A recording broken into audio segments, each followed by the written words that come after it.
Hi everyone, welcome to the show. This is Ray Jensen Radio Podcast. Nah kali ini kita akan ngobrol bareng co-foundernya restoran August Jakarta.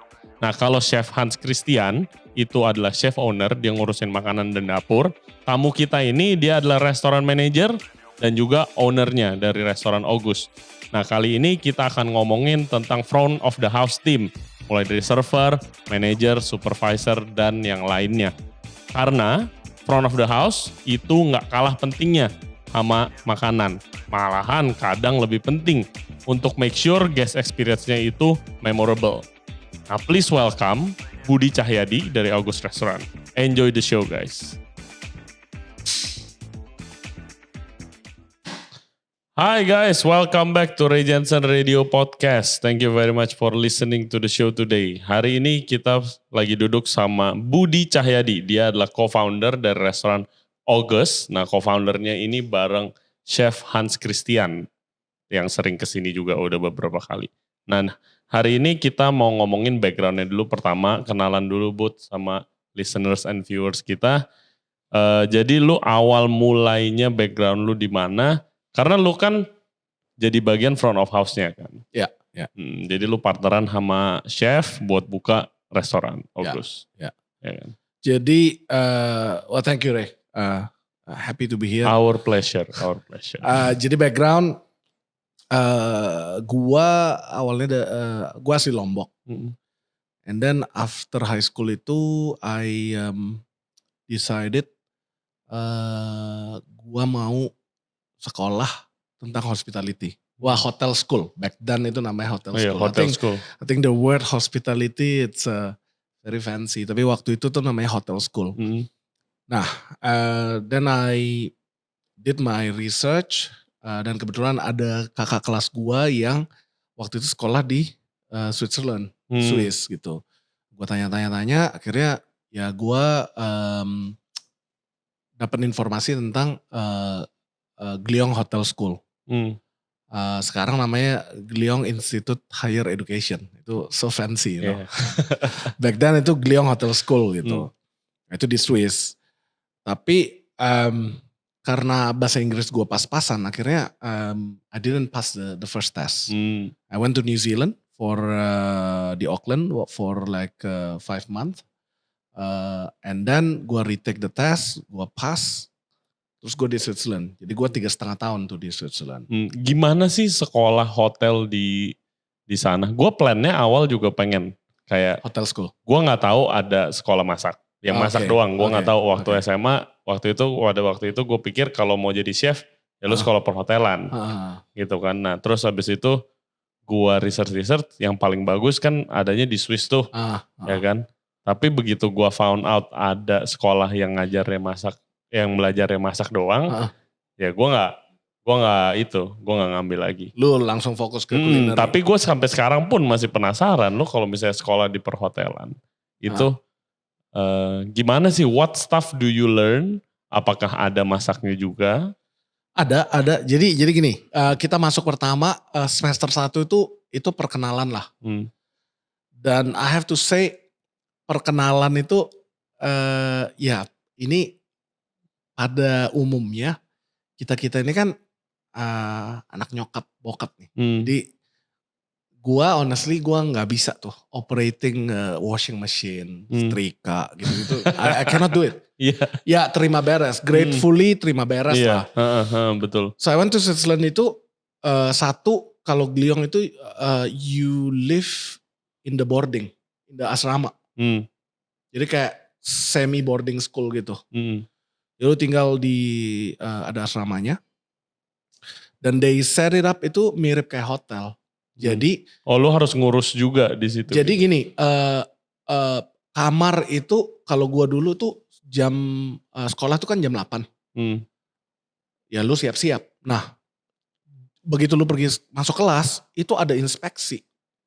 Kalau meja lu berantakan, kursi lu berantakan, itu dapat kayak warning letter gitu. And that type of kayak exercise gitu, it will help you nanti waktu lu kerja.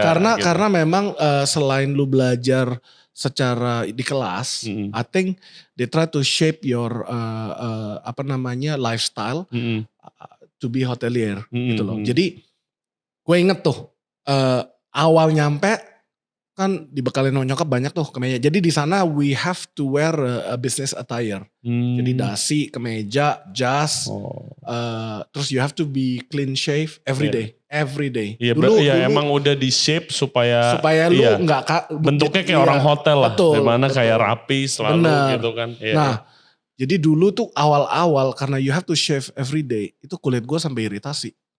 Karena you have to have a very clean ini.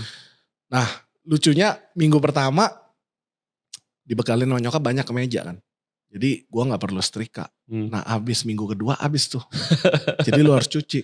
Dan I remember gue setrika kemeja pertama gue Rey. Itu 45 minutes man. No joke. Itu super stressful karena you cannot get it right. Iya. Dan nah, belum pernah juga soalnya kan. Gitu. Nah akhirnya ada satu orang Jerman kakak kelas gue cowok.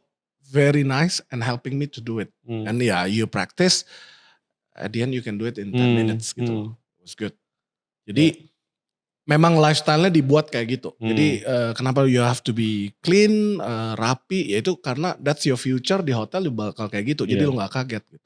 Dan lu obviously kan setelah lu lulus dari sana lu kerja di hampir berapa negara lu kerja? Lu gua sebenarnya base-nya jadi dari internship gue di London.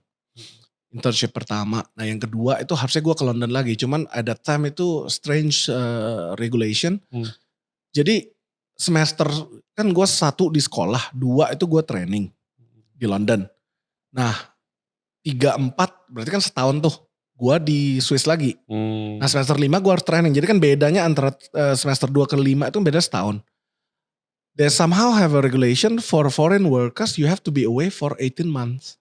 Oh, you have to be away. Iya, dan gue gak tahu waktu itu. Jadi I already got a job, gue udah decline yang lain. Jadi gue sempat, waktu training kedua gue sempat pengen ke US. Tapi then I prefer ya udah I want to redo again di London gitu. Nah what happened, sudah decline yang lain baru ketahuan.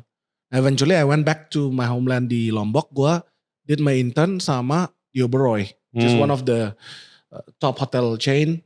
Gue kerja di sana selama 6 bulan. Itu no pay. I have to drive probably 1 hour. Karena itu lokasinya sangat remote dari kota. Abis itu ya udah I complete my school. Dan waktu gue lulus, gue memang specifically I want to go to London. And I start my career di Mandarin Oriental, Hyde Park. One of the flagship hotel property dari Mandarin Oriental Hotel Group. And I started the front office for the first 18 months. I was start moving up the career path. Cuman I started realizing I miss those action gitu loh. The adrenaline rush. Gue bukan bilang front office, enggak. Cuman mungkin lebih kurang lah dibandingin F&B gitu. Oh jauh sih. Mungkin stresnya ya waktu lu check in dan check out. Waktu check in lu belum punya kamar gitu. Itu stres juga gitu. Tapi I kind of like miss this interaction with kitchen juga. Nah tadi lu tanya di Swiss belajar. Jadi again karena ini hotel school gak banyak, tapi lu dikasih mungkin 1 bulan, 6 minggu. Namanya Craft Basic Learning, CBL. Jadi 3 minggu lu di service, 3 minggu di switch lu di kitchen. Oh oke. Jadi you start itu ada yang schedule-nya di pot wash, sampai lu calling the check. Nah hotel school itu ada punya restoran Rey. Open for student and open for public. Jadi you start serving dan even lunch service pun kita dilayani sama kelas lain. Jadi memang di build that's how udah cara hidupnya udah mulai dibentuk dari jadi, itu bagus sih. Jadi let's say you and me minggu ini makan. Nanti student dari kelas lain yang serving you lunch dan itu pre-plated. Jadi you already accustomed with multiple course 3 atau 4 course enggak banyak. Cuman benar-benar ya manners, all this kind of thing diajarin. Gitu. Dan lu begitu udah masuk nih di F&B ya. Pertama, what do you love about F&B world? Kalau dari sisi lu. Karena lu ini, biasa nih gue kebanyakan ngobrol sama Chef ya. Back of the house. Ya kan udah pasti ya doyan masak, suka ngelayanin orang. Tapi jarang-jarang nih gue ngobrol sama orang front of house. Jadi gue di London awalnya front office terus gue switch ke F&B. I just miss I think karena sebelum gue beneran nyemplung di F&B kan I took that graduate program 1 year. Nah gue sempat di back of house, witnessing how the kitchen works. And I just think like, it was the adrenaline rush itu yang menurut gue, wow they work so hard. Teamwork to make it happen to the guests. Nah gue lulus, I went through stewarding to start with. And then eventually I was in the restaurant, I was in the bar juga. Nah, one thing I think is about restaurant, what I love the most itu, gue demen buat orang happy. I mean, as simple as that. It's a small little thing yang it just make me feel good when the guests itu have their meal in your restaurant and you serve them. You fulfill their needs, you exceed their expectation, and you bid farewell, and they're coming back the following time.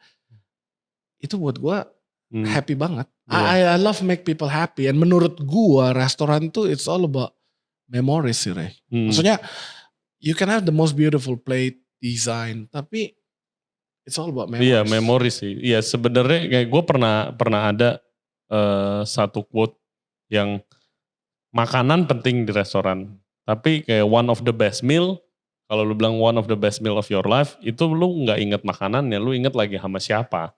Lu makan lagi sama siapa. That's true, gitu the moment, right? Iya, the moment lebih bagus. Gue selalu, ya ini minggu lalu, my partner Hans was sharing me, hey you should listen this gitu loh. And the podcast itu was Will Guidara. Will Guidara say in that podcast gitu loh, dia quote Maya Angelou quote itu yang bilang intinya people will forget what you say, people will forget what you do, but people will not forget what you make them feel.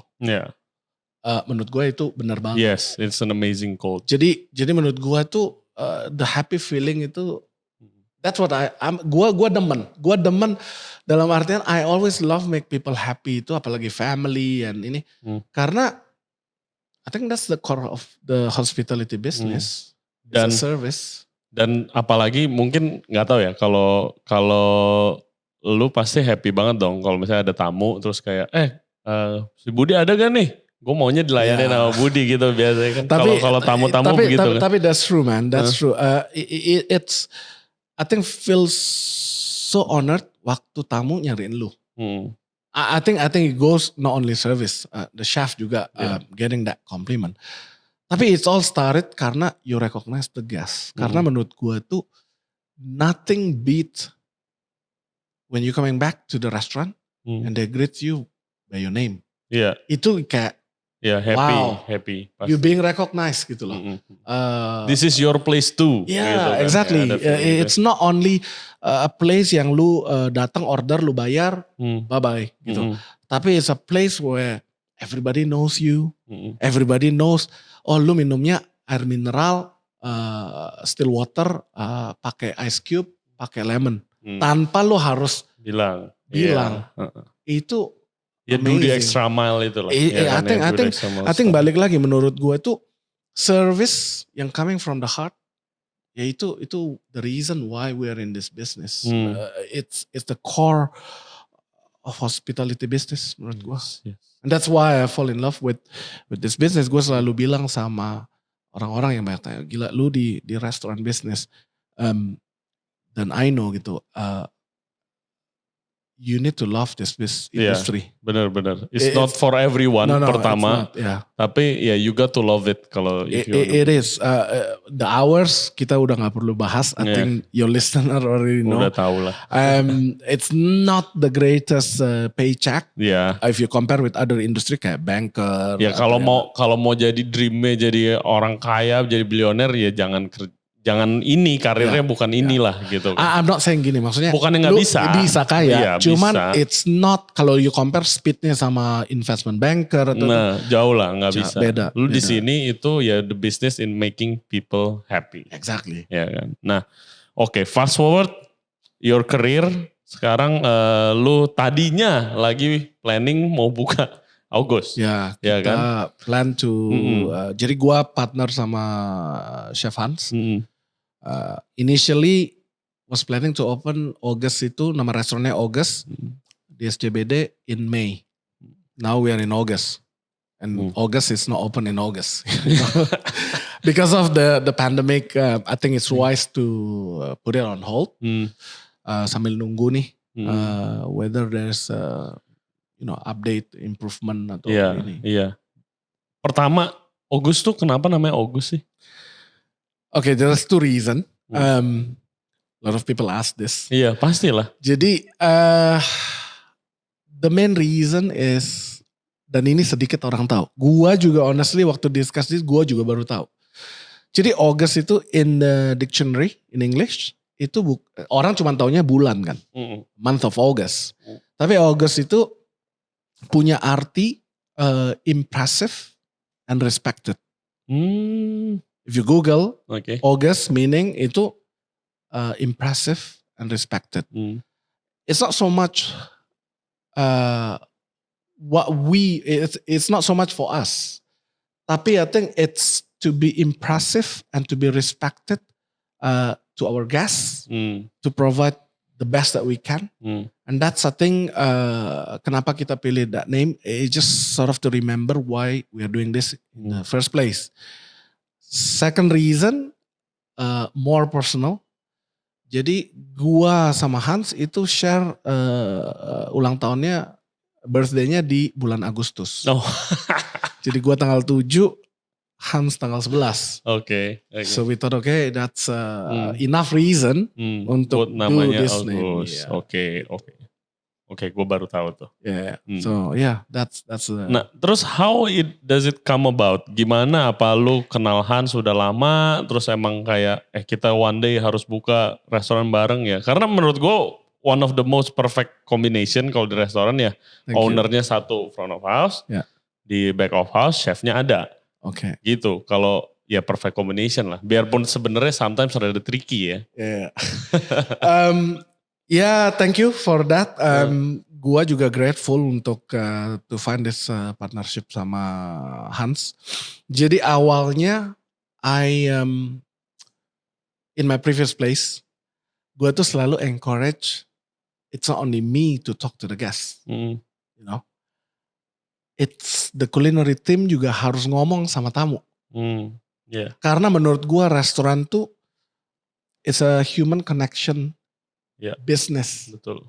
Jadi kalau the guest ketemu sama the creator, the chef, itu make them so happy.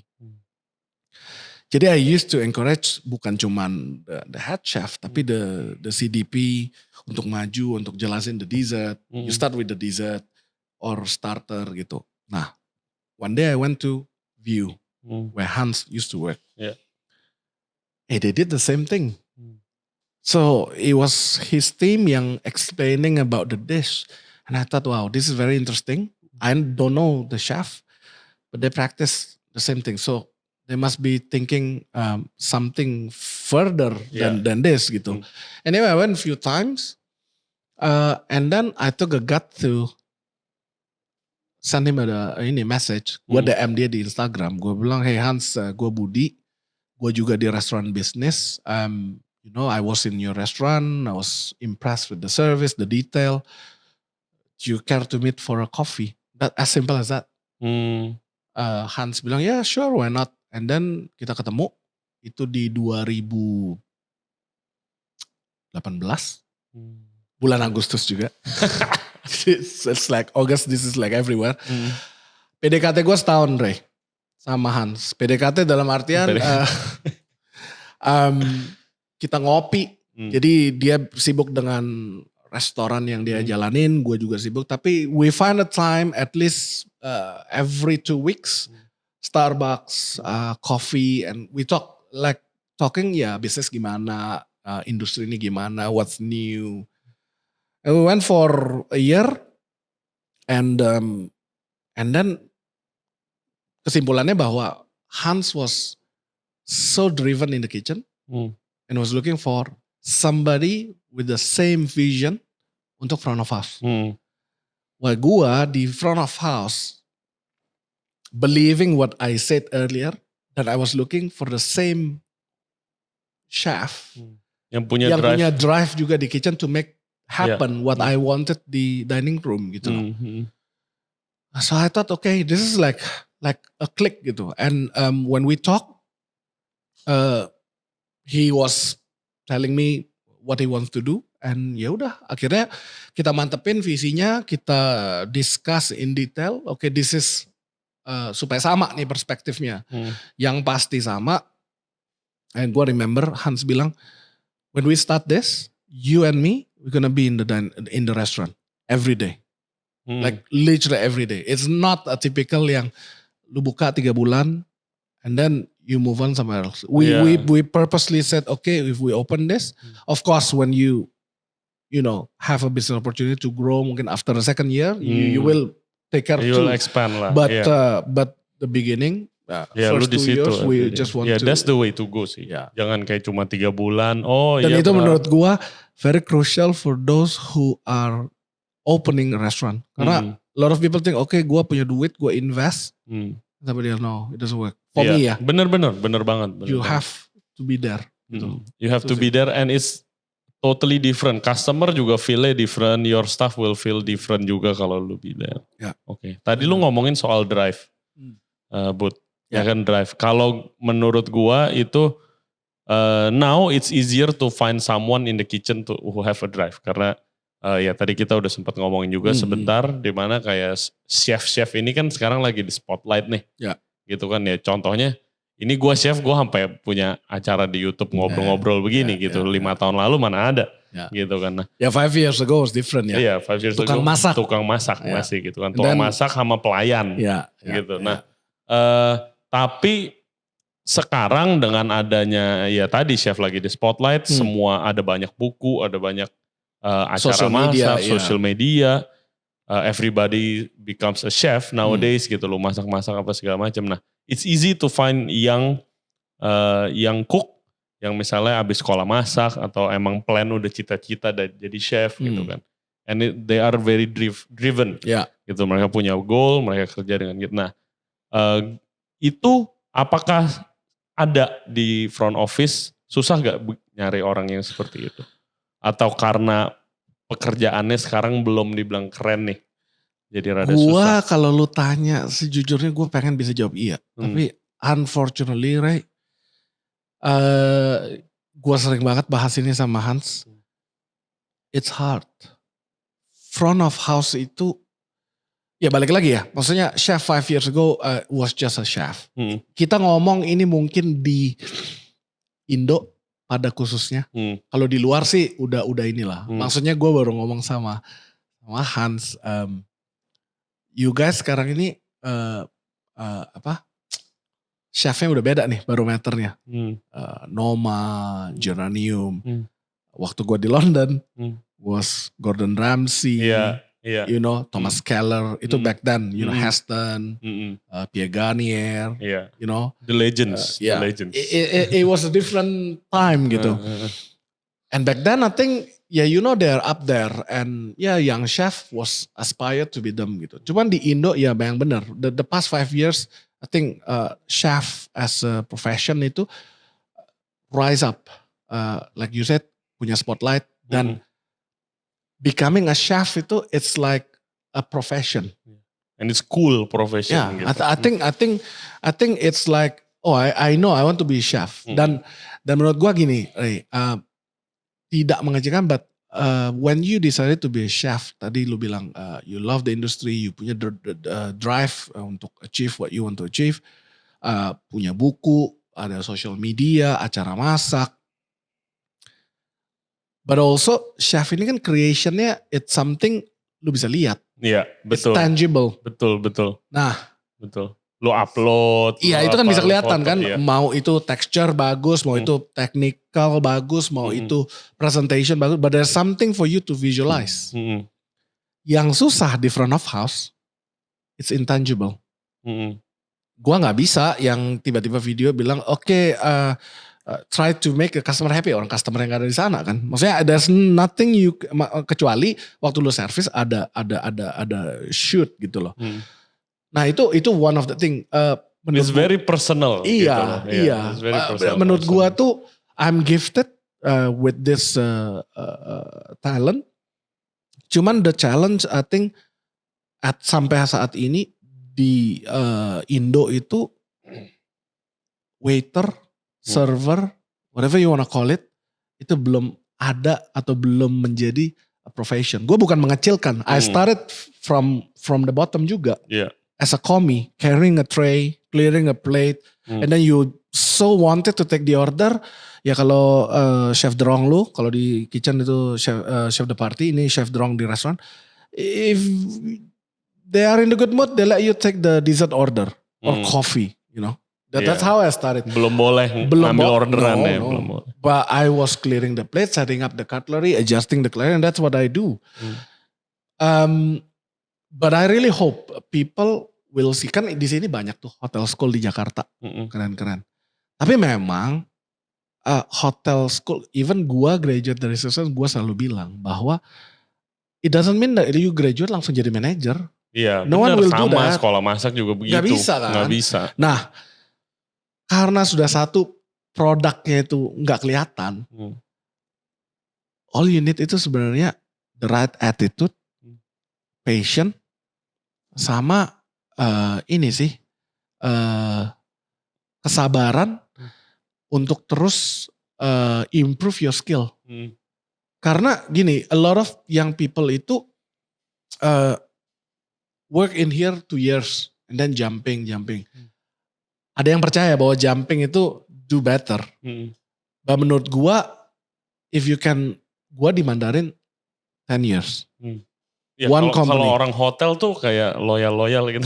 Enggak juga, Re. Cuman waktu itu gua jadi gini, waktu gua di London ketemu sama anak-anak Swiss ini, yang tadinya di Four Seasons udah pindah nih kemana gitu. Gua setiap kali ditanya, lu masih di Mandarin? Masih.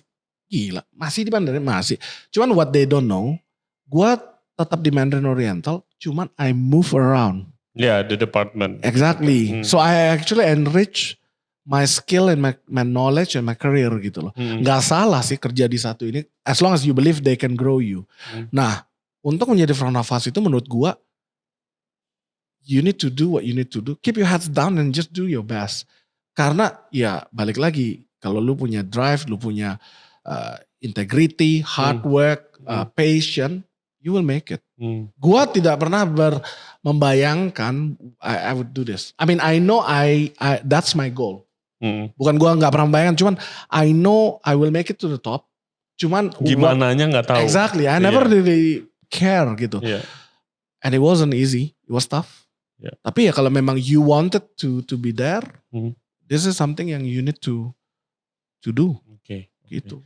And what's are some of the most important skill yang itu kayak gua kalau jadi server itu susah karena gua paling susah itu nginget nama orang, muka orang. Kadang kayak, wah chef, iya ini yang kemarin yang mana? Tapi kalau server yang oke, gue yakin lu juga pasti kan lu bisa tahu dia ngordernya apa hari itu. Oh itu yang komplain kemarin gara-gara makanannya kasinan mungkin kayak gitu. Karena ya tadi ya, I put into it. Menurut gue, karena gue ya balik lagi, you cannot deny the process itu make you or make me where I am today ya. Ingetin menu udah pasti. Ingetin ingredients sudah pasti. Whatever important information you have to remember this. Ya chef bilang si ikan dari sini cara masaknya gini, you have to remember that because you have to. And I was bentar ya saya tanya ke dapur dulu. Itu gak enak man. Saya malu banget. Kriminal. It's a crime in the service. Nah gua selalu pushing myself. Dan gua so blessed, gua gifted sih. with remembering details. Gua tuh my wife always said I think you are a bit OCD yang very detail dan ini. Gua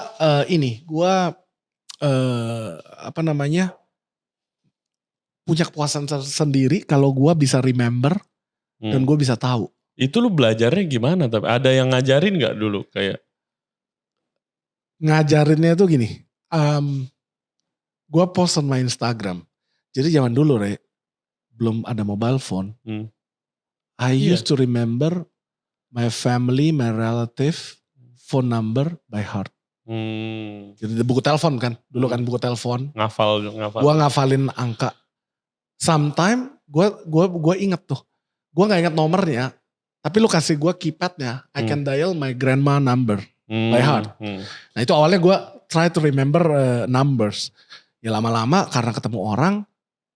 And kayak yang tadi gue bilang, I always love to make people feel at home, feel happy, feel welcome back. Ya, I push myself to remember. Misalnya Mr. John Smith, kerjanya di mana, kalau dia bawa wife-nya namanya siapa, anaknya siapa, ulang tahunnya gimana. And that's little thing itu yang ya mungkin tamu gak pernah expect ya. But when you do it, wah things itu over the top. Gua satu-satunya yang paling detail itu gue ke-expose sama begituan. Itu tuh waktu gue kerja di Noma. Wow, I mean, this is where they are. Dia makanya the best gitu kan. Yes. Bukan karena foodnya doang, tapi servisnya gila banget. Pertama, dia itu salah satu yang pertama yang chef keluar yang nyajin makanan, yang nyeritain gitu kan. Waktu itu gue kayak lagi masak terus kayak, Ray, explain. Kamu, gue kaku gue gitu kan. Nah terus Noma itu pertama juga kalau lu masuk, Noma itu masuk langsung dapur. Masuk service stop. Semua chef ke depan teriak, welcome, hi, apa segala macam. Semua. Nice. Mau lagi sesibuk apa stop. Semua stop. Guys, semua ke depan. Nah yang itu udah amazing enough. Nah tapi menurut gue yang amazing ini ya chef ownernya si Rene Redzepi. Dia pertama chef, dia bukan server. Tapi dia yang mimpin kalau misalnya, disebutin sama manajernya kan. Si Mr. Budi Cahyadi and Mr. Ray wants to come here on dinner. Oh kalau itu dia, kalau dia udah pernah, kemarin kedua, wah dia udah inget semuanya tuh. Oh ini dia kemarin kalau gak salah 2 tahun lalu tuh dia kesini atau dia kesini gitu segala macam kan. He really love that dish gitu segala macam. Itu dia yang inget gitu. Dan dia juga waktu gue kerja dia inget gue. Padahal gue makan. Terus gue cuma bilang gue pengen kerja sama lu suatu saat. Dia inget, oh you're the one in Japan 3 years ago. Gitu. Gue kayak gila man. Ya gitu itu yang what itu I think if you put the effort, I think it's it is why they are there. Dan kalau begitu lu ada strategi gak buat nih yang aspiring servers and restaurant managers nih di Indo supaya lebih baik gitu loh. Kalau gua sih going back to what you said Chef Rene di Noma. Pertama gua believing bahwa it's a dining experience. It wasn't a food experience. You know. Again, I'm not disrespecting the chef, but for me itu coba lu bayangin nih. Good food. Satu kita samain dulu nih, bad food shouldn't be in the restaurant. Iya, benar. Oke? Itu sudah sama. Tapi good food, lousy service, atau flawless service, tapi mediocre food. It's very hard to pick. Bener. Pilih yang mana? Idealnya of course. Great food, flawless service. Yes. Itu idealnya. Itu ideal. But again for me, kita human being bisa make mistake. And I believe guest itu juga forgiving. Steak overcooked, pasta undercooked, it's a mistake. We're not supposed to do that. But I think we can restore that. Iya, kuncinya itu sih, bener juga lu ngomong kayak gitu. We restore before this is exactly why I want to highlight. Sebelum mereka pulang, you try to restore their faith. It's not necessarily kasihin freebies, but I think a conversation, a connection, a genuine concern. Makanya gue selalu bilang, kalau tamu lagi komplain, lu jangan potong. Just listen, be empathy, and apologize and try to restore. However you can. Iya. Dan banyak case kayak ini di Fish ada beberapa kali kayak banyak case yang lu malahan tamunya jadi reguler dari komplain. Exactly. Terus lu treat dengan benar komplainannya gitu, malah jadi reguler gitu. Ya dia upload, oke, tadi makanannya begini, tapi servisnya begini gitu. Dan menurut gua service bagus juga, tapi kalau makanan ini ya percuma. Harus gitu. balance. Jadi it's gotta be balance, and that's why gua selalu bilang sama Hans bahwa it is a team effort. It is a team effort. Kita sama-sama mau buat people happy. Dan di August kita mulai the culture itu bahwa everyone in that place nantinya itu playing a bigger role. Even stewarding. If your pot and pans in your plate and your cutlery nggak bersih, itu menghambat gitu loh. Jadi no one left behind karena semuanya playing the important role gitu loh. Nah kalau tadi lo tanya how to tips and trick. Tips and trick. Menurut gua, if you understand why you are in this business, if you believing what you do in this business, kalau gua to make people happy, to create the memories, to have a genuine connection with my guests. I mean, a lot of my guests are becoming my friends, right? Pursue that. Be patient, karena ini nggak. There's no an instant way. Even you take the best hotel school in the world, it does not give you that. Expressway tiba-tiba langsung punya restoran itu yang nggak mungkin lah. There's no such a way. Keep doing it, believing. Remember why you're here, and gue percaya hard work itu will pay off. Either you opening your own place and you know how to treat your customer, or for those yang still berkarir, you will be a good asset. I mean, gue almost 20 years in this business and just about to embark the new journey, becoming a co-founder. But I've been working, and there's nothing wrong with that, you know. You work, you put your utmost, you put your best, and itu harus menjadi your daily mantra. You know, to go to work, gua tahu I'm gonna make my customer happy. Ya pasti ada struggle, pasti ada complaint, but that should not stop. Do what you do. Dan menurut gua little details yang tadi kita udah ngomong, remembering guest name, welcoming them back, remembering their preferences, itu just a few of what you can do.